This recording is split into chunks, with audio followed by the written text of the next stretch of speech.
আসসালামু আলাইকুম এভরিওয়ান। বোনের মৃত্যু গল্পের 2 নাম্বার পর্ব। তো চলো বেশি কথা না বলে গল্প শুরু করা যাক।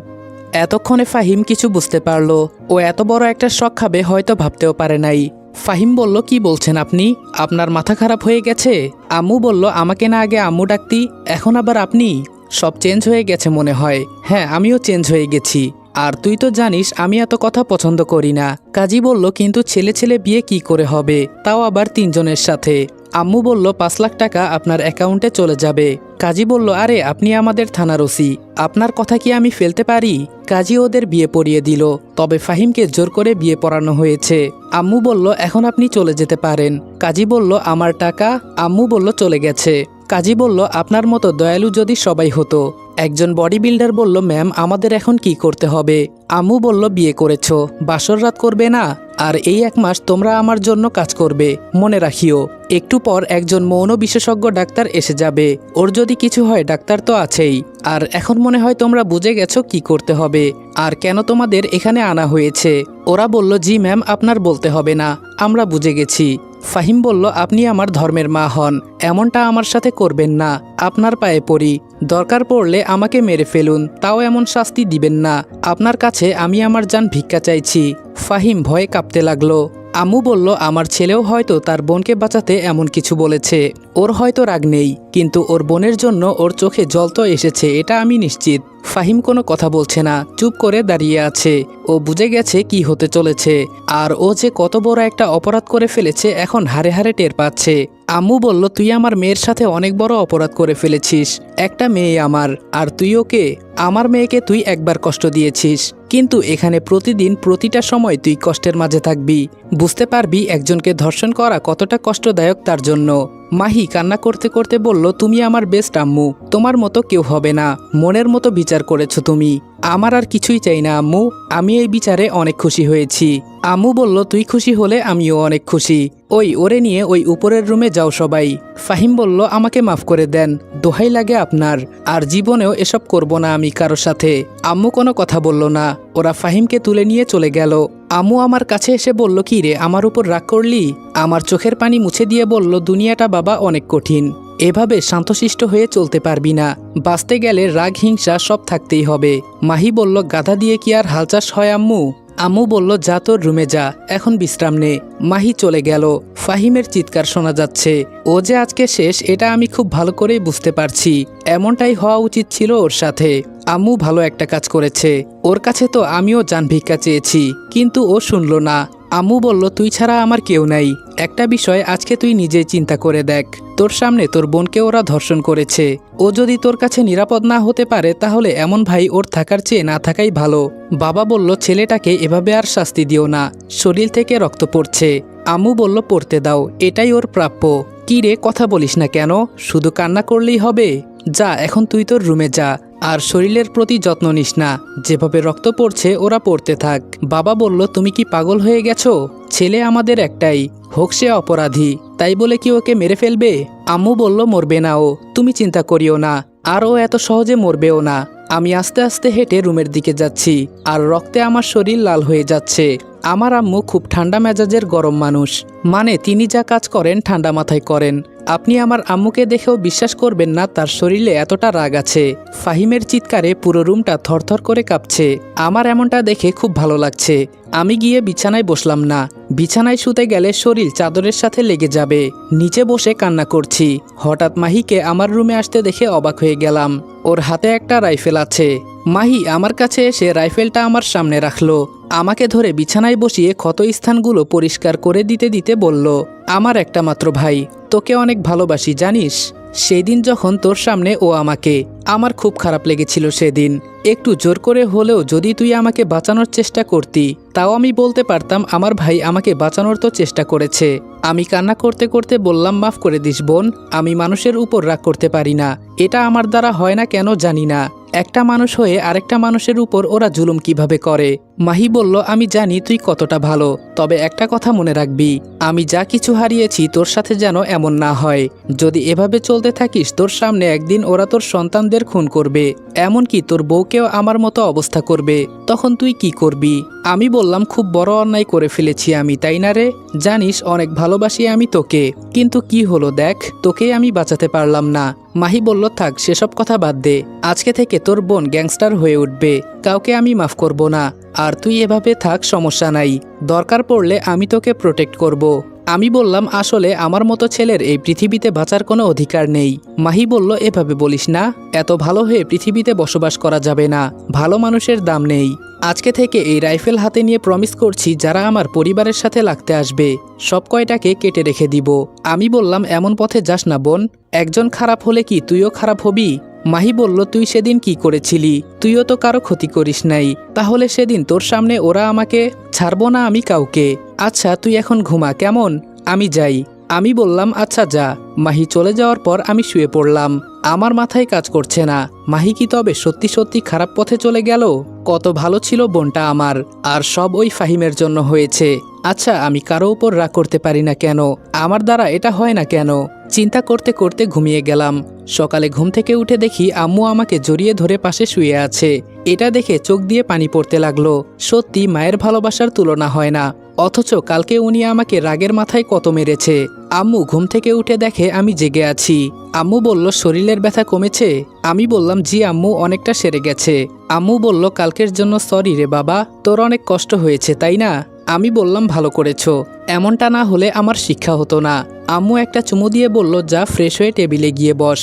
এভাবে 4-5 দিন চলে গেল। এখন আমি একটু সুস্থ, তবে ফাহিমকে এক রুমে সবসময় পড়ে থাকতে দেখি। অনেক কষ্টে আছে ও, থাকারই কথা। এমন ফালতু কাজ করার পরিণাম এখন হারে হারে টের পাচ্ছে। সকালে খেয়ে দিয়ে রুমে বসে আছি, হঠাৎ দেখি আমার চাচাতো বোন মিথু আমাকে ডাকতে আসছে। ও আমার থেকে 1 বছরের বড়, কিন্তু আমাদের বাসায় খুব কমই আসে। ওদের বাসা থেকে আমাদের বাসা অনেকটা দূরে, এজন্যই হয়তো। মিতু বলল, রনি।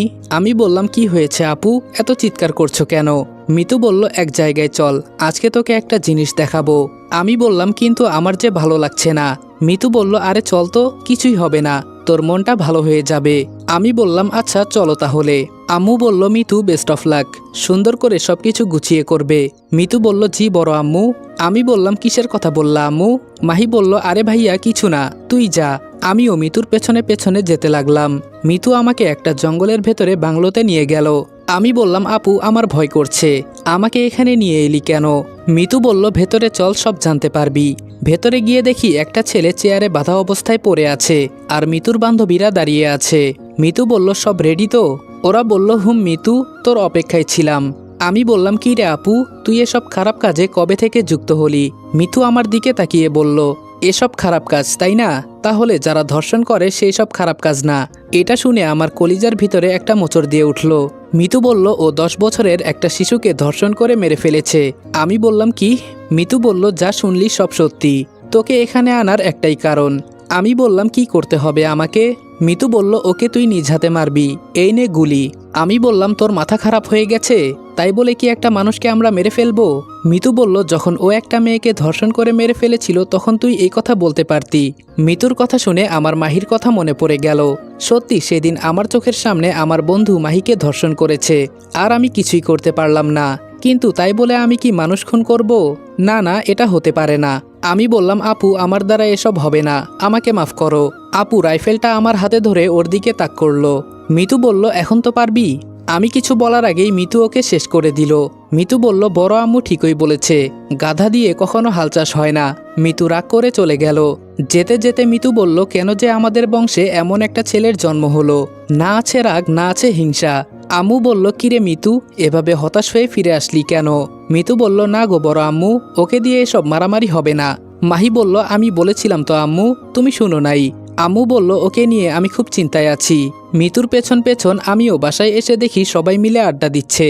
আমি বললাম, কিরে মিতু, আমাকে ফেলে চলে আসলি কেন? আম্মু বলল, রনি এইদিকে আয়। আমি বললাম, জি আম্মু বলো। আম্মু বলল, আগামী 1 মাস সময় আছে তোর কাছে, তারপর পুলিশ হিসেবে জয়েন করবি আমাদের থানায়। আমি বললাম, এসব তুমি কি বলছো আম্মু? তাছাড়া আমি বাবার ব্যবসা সামলাই, এসব পুলিশ টুলিশ হওয়ার ইচ্ছা আমার নেই। আম্মু বলল, আমি তোর মত জানতে চাই নাই, যদি কোনো জায়গায় ঘুরতে যাস যেতে পারিস, আর আমি বলেছি তো বলেছি, মনে থাকবে তো? আমি বললাম, জি আম্মু। আম্মু বলল, আরেকটা কথা, তোর দাদা মারা যাওয়ার আগে একটা মেয়ের কথা বলেছিল, আগামীকাল তুই ওখানেই যাবি। আমি মনে মনে ভাবছি আমার দাদা সন্ত্রাসী ছিল, উনি মানুষকে মারতেও দ্বিধাবোধ করে নাই। আর উনি নাকি আমার জন্য মেয়ে দেখে গেছে, আর তাকেই আমাকে আবার বিয়ে করতে হবে, জীবনেও না। আম্মু বলল কি চিন্তা করিস? আমি বললাম ওখানে তো দাদার অনেক শত্রু আছে, যদি আমার উপর হামলা করে। আম্মু বলল এসব চিন্তা তোর করতে হবে না, তুই ওনাদের বাসায় যা, আর গিয়ে মেয়ে দেখে আয়, তোর পছন্দ হয় নাকি, আর আমাদের বাসাও দেখে আসবি। আমি বললাম ওকে আম্মু, তবে একা একা কেউ গেলে ভালো হতো। মিতু বলল তুই কি মেয়ে মানুষ যে এত ভয় পাস? এত ভয় পেলে চলবে না, মনে একটু সাহস রাখ। মাহি বলল আম্মু আমি ভাইয়ার সাথে যাব, আমিও গ্রামটা দেখে আসি। আম্মু বলল তোর যখন এতই ভয় তোর বেস্ট ফ্রেন্ড ফাহিমকে নিয়ে যা। এতক্ষণ শান্ত ছিলাম, এখন আম্মুর কথা শুনে আমি ব্যাকুল হয়ে গেছি। নিজের বোনের ধর্ষণকারীকে নিয়ে যাব সাথে, এটা তো কখনো সম্ভব না। মিতু বলল এটা ঠিক বলেছ বড় আম্মু। আম্মু বলল এত শখ খাওয়ার মতো কিছুই নেই, এমনিই মজা করলাম, যা রুমে গিয়ে সব রেডি কর। আমি বললাম উনি আমার কি হন আম্মু? আম্মু বলল তোর দূর সম্পর্কের কাকা হন, আর যদি মেয়েকে পছন্দ হয়ে যায় তাহলে আমাদের বাসায় নিয়ে আসবি। আমি বললাম হঠাৎ করে এমন সিদ্ধান্ত কেন আম্মু? আম্মু বলল ওখানে যাওয়ার পর তোর বাঁচার সম্ভাবনা 20%, কারণ যে কোনো সময় তোর উপর ওরা আক্রমণ করতে পারে, আর তুই তো জানিস তোর দাদার কত শত্রু। আমরা ওখান থেকে পালিয়ে না আসলে কেউ বাঁচতে পারতাম না, আর তোকে সেভ করে নিয়ে যাবে তোর কাকা, তোর চিন্তা করতে হবে না। আমি কোনো কথা বললাম না, তবে মৃত্যুকে আলিঙ্গন করতে হবে এটা আমি জানি। ওখানে গেলে নিজের মৃত্যু নিজের চোখের সামনে দেখতে হবে, এটা আমার বিশ্বাস। তবে আমার আম্মু এক কথার মানুষ, উনি যাই বলেন তাই করেন।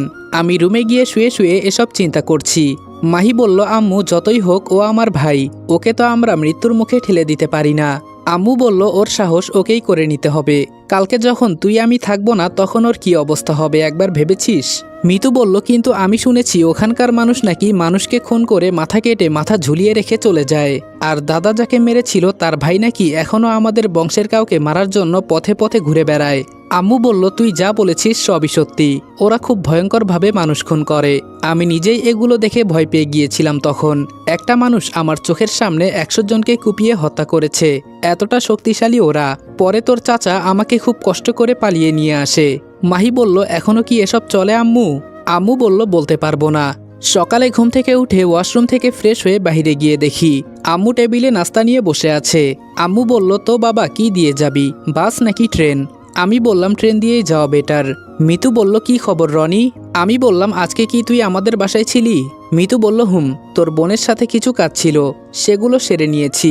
আমি আর চোখে মাহির দিকে তাকিয়ে দেখলাম, মিতুর সাথে যদি মাহি সত্যিই জড়িয়ে পড়ে তাহলে আমার বোনের লাইফটা নষ্ট হয়ে যাবে, এটা আমি কখনো হতে দিব না। আমি বা আর কি বলবো, নিজের সামনে নিজের বোনকে ধর্ষণ করেছে, আর আমি তাকিয়ে তাকিয়ে দেখেছি। আমি নিজেই তো কিছু করতে পারি নাই, আবার মাহিকে কি বা বলবো? আম্মু আমার মাথায় হাত দিয়ে বলল কি চিন্তা করিস বাবা? আমি বললাম না আম্মু তেমন কিছু না। বাবা বলল রনি তুই আমার একমাত্র ছেলে, আমি চাই না তোর কিছু হোক। আম্মু বলল খাবারের মাঝে কথা বলতে নেই, জানো না তুমি? আমি বুঝতে পেরেছি আব্বু কি বলতে চাইছে, কিন্তু আম্মুর কথা আমাকে শোনা লাগবেই। আম্মু আবার এক কথার মানুষ। হঠাৎ ভেতর থেকে একটা বডি বিল্ডার এসে বলল ম্যাম ফাহিম ছেলেটা আপনার সাথে কথা বলতে চায়। আম্মু বলল সকাল সকাল ওর নামটা শুনে মনে হচ্ছে যেন আজকে পুরো দিনটাই খারাপ যাবে, যাও নিয়ে এসো দেখি কি বলে। 2 জন ধরে ফাহিমকে নিয়ে আসলো। ফাহিম একটা মিথ্যা হাসি দিয়ে বলল ভালো আছেন ম্যাম? আম্মু বলল তোকে দেখে আমার খুব মায়া লাগছে। ফাহিম বলল এর থেকে যদি আমাকে মেরে ফেলতেন তাও আমি একটাও কথা বলতাম না, আর আমার বাবা মা হয়তো বা আমাকে পাগলের মতো খুঁজে বেড়াচ্ছে। আম্মু বলল কে কি করতেছে তাতে আমাদের কিচ্ছু যায় আসে না। মিতু বলল বড় আম্মু তুমি ওকে বাঁচিয়ে রেখেছো কেন? আমি হলে তো ওকে জায়গায় খুন করে দিতাম। ফাহিম বলল ঘরের ভেতরে বন্দি করে যে শাস্তি আমাকে দিলেন না এর হিসাব একদিন দিতে হবে, মনে রাখিয়েন। আম্মু বলল কিরে এখনো তোর মুখে বড় বড় কথা গেল না? এখনো কি তোর ভেতরে ভয় ঢুকে নাই? ফাহিম বলল আমি হারে হারে টের পেয়েছি একটা মানুষকে ধর্ষণ করলে সে কতটা কষ্ট পায়। মানছি আমি অপরাধ করেছি, তাই আমি মাথা পেতে বলছি যদি প্রয়োজন হয় আমি মাহিকে বিয়ে করব, যেহেতু ওর সাথে জোর করে আমি সব করে ফেলেছি। মাহি বলল তোর মতো রাস্তার কুকুরকে আমি বিয়ে করব বলে তোর মনে হয়? তোর লেভেল আর আমার লেভেল অনেক পার্থক্য, তোর আমাকে বিয়ে করার মতো কোনো যোগ্যতা নাই। যেটা হয়েছে সেটাকে একটা অ্যাক্সিডেন্ট মনে করি আমি এটা ভাবি আমি একটা দুর্ঘটনায় পড়ে গেছি, যার কারণে আমার সাথে এমন হয়েছে। তোর মুখে আমার নাম মানায় না, এটা মনে রাখিস। আম্মু বলল এই তোমরা এখন যেতে পারো, তোমাদের পেমেন্ট হয়ে যাবে, আর যখন দরকার পড়ে আমি ডেকে নিব। ওরা বলল যদি দরকার পড়ে তাহলে আমাদের বলবেন, আমরা এসে যাব, যে কোনো কাজ আমরা করতে রাজি আছি। ফাহিম বলল, ধন্যবাদ আপনাকে এই অত্যাচার থেকে মুক্তি দেওয়ার জন্য। আম্মু বলল, আমি তোকে সুযোগ দিলাম, দেখি ভালো হস নাকি। ফাহিম বলল, রনি তুই কিছু বলবি না? আমি বললাম, আমি তো সেই দিন ভুল করেছি, তোকে মেরে ফেললে খুব ভালো হতো তখন। ফাহিম বলল, তোর দ্বারা এটা কখনোই সম্ভব না, তবে পরবর্তী খেলা হবে তোর সাথে, আমি চ্যালেঞ্জ করে যাচ্ছি। মাহি বলল, আমার সামনে আমার ভাইকে হুমকি দিস? তোর সাহস তো কম না। আম্মু বলল, মাহি তুই কথা বলিস না, যা তোকে আমি আরেকটা সুযোগ দিলাম, যদি পারিস কিছু করে দেখা। ফাহিম বলল, আমাকে যে এতদিন এই শাস্তিটা দিলেন, এর হিসাব যদি আমি না নিতে পারি তাহলে আমি এক মায়ের সন্তান না। মাহি বলল, আর তুই যদি আমার পরিবারের কিছু করতে পারিস যা, আমিও চ্যালেঞ্জ করলাম, পরে তুই যা বলবি আমি তাই করব। ফাহিম বলল, একটু পানি খেতে পারি? আম্মু বলল, বসে নাস্তা করে যা। ফাহিম দাঁড়িয়ে খেতে লাগলো, বসতে পারে নাই বেচারা। বাবা বলল, তোমাদের মাথা খারাপ হয়ে গেছে, এসব কি শুরু করলা তোমরা? আম্মু বলল, এই পৃথিবী থেকে সন্ত্রাসীদের তুলে দিতে হবে, আর আমিও দেখতে চাই ওরা কতদূর পর্যন্ত যেতে পারে। ফাহিম বলল, আপনি খেলা খুব পছন্দ করেন, এটা আমি বুঝতে পারছি। মিতু বলল, আর আমরা গোল দিতে খুব পছন্দ করি। ফাহিম বলল, এটাও বুঝি আপনার মেয়ে? আম্মু বলল, কেন ধর্ষণ করতে চাস নাকি? আমার এই মেয়ে 50-60 জনকে একাই সামলাতে পারে। ফাহিম বলল, ওহ তাই নাকি? আমি বললাম, দেখ ফাহিম, আম্মু তোকে মাফ করে দিয়েছে, তাই বলে আমার পরিবারের পেছনে লাগতে আসবি না। ফাহিম বলল, কেন, ভয় হয় নাকি তোর? আম্মু বলল, রনি তাড়াতাড়ি খেয়ে চলে যা, তোর জন্য ট্রেন অপেক্ষা করছে হয়তো। ফাহিম খেয়ে বের হয়ে বলল, আমাকে ছেড়ে দিয়ে খুব বড় ভুল করলেন। আম্মু বলল, আরে তুই যা, মনে রাখিস আমি এই থানার ওসি, এসব কাপুরুষ কিভাবে ঠিক করতে হয় আমার জানা আছে। ফাহিম বলল, এসব পুলিশ আমার বাবার পোষা কুত্তা, এটা মনে রাখবেন। মিতু বলল, তবে তোরে তো। আম্মু বলল, এত রেগে যাওয়ার কি হলো? ফাহিম হাসতে হাসতে চলে গেল। আমার আম্মু যেদি একজন মানুষ, না জানি এখন কি হতে চলেছে। আম্মু বলল, মিতু রনিকে ট্রেনে তুলে দিয়ে আয়। মাহি বলল, চল ভাইয়া। মিতু বলল, রনি তোর সামনে যদি তোর মাকে মারতে দেখিস তাহলে কি তুই হাত গুটিয়ে বসে থাকবি? আমি বললাম, তোরা সবাই এসব কি শুরু করলি? ওকে ছেড়ে দেওয়ার কোনো মানে হয়? মাহি বলল, তুই তো মারতে পারতি। মাহির কথা শুনে আমি চুপ হয়ে গেলাম। মাহি বলল, বাদ দে, যাকে বোঝালে বুঝবে না তাকে বুঝিয়ে লাভ নেই। তবে আজকে যেখানে তুই যাবি হয়তো ট্রেনের মাঝেই তোর উপর আক্রমণ হতে পারে, আমি তোর সাথে যেতাম, কিন্তু আম্মুকে তো তুই চিনিস। আমি বললাম, কিছু হবে না আমার, তোর চিন্তা করা লাগবে না। মিতু একটা রাইফেল আমার হাতে তুলে দিয়ে বলল, এটা রাখ যদি জীবন রক্ষা করতে চাস, যদি এই পৃথিবীতে বাঁচতে চাস বলে তোর মনে হয়, ট্রিগারে একটা চাপ দিবি আর উড়িয়ে দিবি, নয়তো ওরা মারার আগে তুই নিজে নিজে আত্মহত্যা করে ফেলবি। আমি বললাম, আমি মরলে মরবো, তোদের চিন্তা করতে হবে না। কি এক খেলা খেলিস তোরা মানুষ খুন করার? তুইও তো একজন মানুষ, মানুষ হয়ে আরেকজন মানুষকে কিভাবে খুন করিস এটাই তো আমি বুঝি না। মাহি বলল, যখন বিপদে পড়বি তখন বুঝতে পারবি, আর কেউ তোকে সাহায্য করবে না, একটা কুত্তাও না। এই তো ট্রেন এসে গেছে, বেস্ট অফ লাক। মাহি মাথা নিচু করে বলল, অনেক ভালোবাসি তোকে আমি চাই না এমন কিছু করিস যাতে তোকে হারাতে হয়। যদি দরকার হয় সব কয়টাকে খুন করে দিবি, পরে দরকার পড়লে আমরা সব সামলে নিব। মিতু বলল, ওর দ্বারা এসব হবে না, চল আমরা চলে যাই। ট্রেনে উঠে বসে আছি, একটু পর ছেড়ে দিল। নিজের মতো বসে বসে চিন্তা করছি, না জানি এখন আমার কি হয়। এখন অজানা গন্তব্যে রওনা দিলাম। হে উপরওয়ালা, রক্ষা করিও আমাকে। ময়মনসিংহ পেরিয়ে নেত্রকোনা এসে পড়তেই আমার পাশের সিটে আর সামনে যারা ছিল সব কয়টা উঠে চলে গেল। একটা ছেলে আর 2টা মেয়ে বসে আছে আমার সাথে, আর অন্য পাশে যে সিটগুলো আছে সব কয়টা ইয়াং পোলাপান বসেছে। বুঝলাম না হঠাৎ করে এরা কোথায় থেকে আসলো। আমার তো এখন ভয় হতে শুরু করেছে। যে আমি উঠতে যাব সামনে বসে থাকা মেয়েটা বলল, আরে ভাই কি করেন? আমি বললাম, কেন আপু কি হয়েছে? মেয়েটা বলল, চলন্ত ট্রেন থেকে উঠে যদি লাফ দেন, এজন্য বললাম। আমি বললাম, আরে আপনি আমাকে ভয় পাইয়ে দিলেন। মেয়েটা বলল, কেন ভয় পেয়েছেন বুঝি? আমি বললাম, অনেক ভয় পেয়েছি। মেয়েটা বলল, আচ্ছা আপনি কোথায় যাবেন? আমি বললাম, এই তো মোহনগঞ্জ যাব, একটু দরকার আছে। মেয়েটা বলল, এই গ্রামে বাহিরের কেউ যেতে পারে না, এটা জানেন? আমি বললাম, তাতে আমার কিছু যায় আসে না, আমি এসব ভয় করি না। নিজের ভেতরে একটু সাহস এনে বললাম, আজকাল ভীতু হলে চলবে না, আর আমি তো এমনিই ভয় পাই, তাই একটু চাপা মারলাম। মেয়েটা বলল, মরার খুব ইচ্ছে আপনার? আচ্ছা আমি যদি ভুল না করি আপনি কামাল সাহেবের ছেলে তাই না? আমি বললাম, আপনি কিভাবে জানেন এই কথা? মেয়েটা বলল, এই ট্রেনের ভেতরে আজকে আপনাকে মারা হবে, এটা জানেন? এটা বলতেই সব ছেলেগুলো বসা থেকে উঠে আমার কাছে এসে দাঁড়িয়ে গেল। আমি এখন ভয়ে কাঁপতে লাগলাম। ভয়ে ভয়ে বললাম, আপনি কে জানতে পারি? সাথে সাথে মেয়েটা যা বলল তা শুনে আমার কলিজার পানি শুকিয়ে গেছে। আসসালামু আলাইকুম এভরিওয়ান। বোনের মৃত্যু গল্পের দ্বিতীয় পর্ব এখানে শেষ করলাম। যদি ভিডিওটা ভালো লাগে তাহলে উড়াধুরা লাইক, কমেন্ট এবং শেয়ার করে দিও। আর ভিডিওটা ইউটিউব থেকে দেখলে অবশ্যই চ্যানেলটা সাবস্ক্রাইব করে দিবা।